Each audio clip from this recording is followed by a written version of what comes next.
कि हमने ये जो 88 की दहाई से 80 की दहाई से सियासत देखी है सर, उसकी शुरुआत नवाज शरीफ साहब ने जनरल जिलानी और ज़ियाउल हक के साथ की थी। ये तारीख के औराक पे लिखा हुआ है, ये सारी दुनिया को पता है। तो शुरुआत जो है नवाज शरीफ साहब ने 80 की दहाई से जिस सियासत की वो जिस वतन से पैदा हुई वो जनरल जिलानी और ज़ियाउल हक थे। दूसरा, ये तो बता दिया कि जनाब जमानत हुई और घर जाकर घर को जेल बना दिया गया, नहीं होना चाहिए था। मगर इस पर भी तो रोशनी डाल दें कि एक पाकिस्तान की तारीख में पहली मर्तबा एक मुजरम जिसको सजा हो गई वो यहां से जहाज पर बैठता है और वो पाकिस्तान में अपने घर नहीं जाता, वो यहां से बैठता है और वो जाकर लंदन में अपने घर में जाकर क़याम पजीर होता है। ये भी पाकिस्तान की तारीख में इससे पहले कभी नहीं हुआ, ये भी कभी पाकिस्तान की तारीख में। अब शुरू हो गया ना तकलीफ सर। तीसरा, इन्होंने कहा जी जग हसाई होती है, और ठीक है सर, आप आ गया, रजिस्टर हो गया आपके नंबर ठीक है ना, नंबर बन गया आपके, बस ठीक है, छोड़ें। तो आप एवन फील्ड गए हैं कि नहीं गए हैं? सुनो ना यार, अब सुनो ना, आपको नंबर देता हूं, यहाँ पे समझदारी तो ना करो ना यार। अच्छा, वो मैं सर गुजारिश ये है सर, मैं तो सिर्फ जो नुकात उठाए हैं उनका जवाब दे रहा हूं ना सर। तो अपने घर में जाना है तो, और अच्छा, और सर इसके बाद इनको माइक दे रहे हैं सर, इसके बाद इनको माइक आपको देता हूं जी माइक, इसके बाद इनको माइक, सेनेटर साहब आपको देता हूं माइक दे दे सर। अब देखें ना सर, हमने तो कितने आराम से सुनी उस्ताद मोहतरम की गुफ्तगू और दलील की बुनियाद पर उसका जवाब दे रहे हैं। तो मैं गुजारिश सर,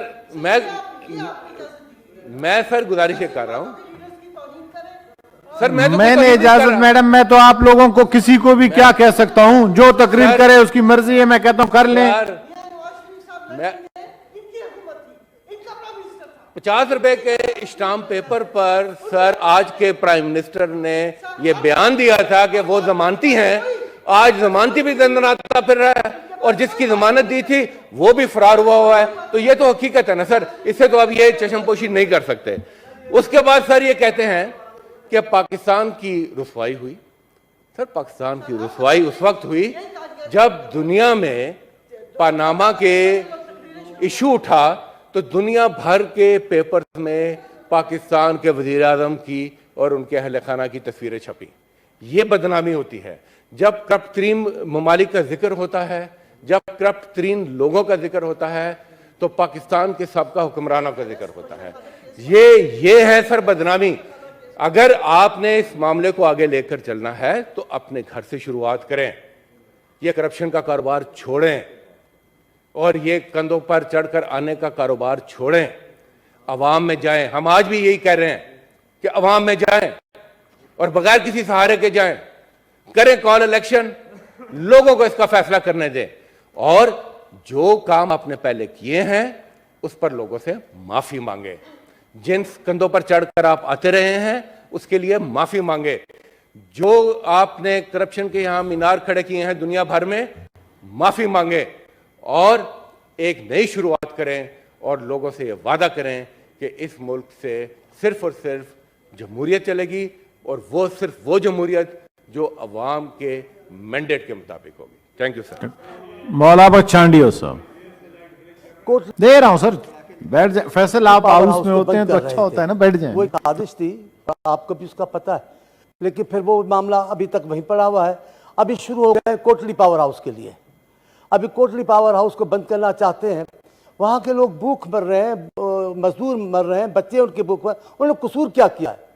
मुल्क पे बिजली का बहरान है और बिजली के बनाने वाले इदारे जो लायक है बिजली बना सकते हैं, इसको मुल्क से बहरान से निकाल सकते हैं, उनको क्यों बंद किया जा रहा है?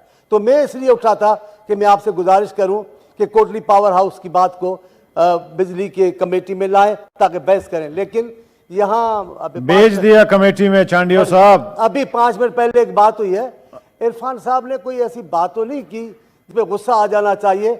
मैं हैरान हूं, मुशर्रफ पे बोलते हैं तब भी आप गुस्सा हो जाते हो, ज़िया पे बोलते हैं तब भी आप गुस्सा हो जाते हो, हर आमिर की तरफ से आप ही वकील क्यों खड़े हो जाते हो? मुझे तो समझ में बिल्कुल नहीं आती। ऐसी कोई बात तो नहीं थी और बात तो छुपी हुई तो नहीं थी।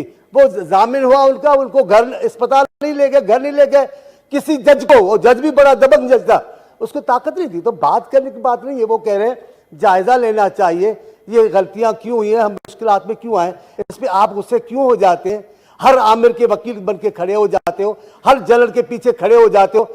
अब आप औरों के लिए बोल रहे हैं कि कांधों पर, दूसरे कांधों पे चढ़ के आए, आप उंगली पे चढ़कर आए। आपने तो उसका नोटिस नहीं लिया, अब उंगली हाथ से छूट गई है, आप होशी ठिकाने नहीं है। बहरहाल मेरा ये बात नहीं था, मेरा मौजू था वो, मेरा आपने मुश्किल आपने मेरी हल कर दिया है। Thank you, मैं आपका इंतहाई शुक्रगुजार हूं। नसीबुल्लाह खान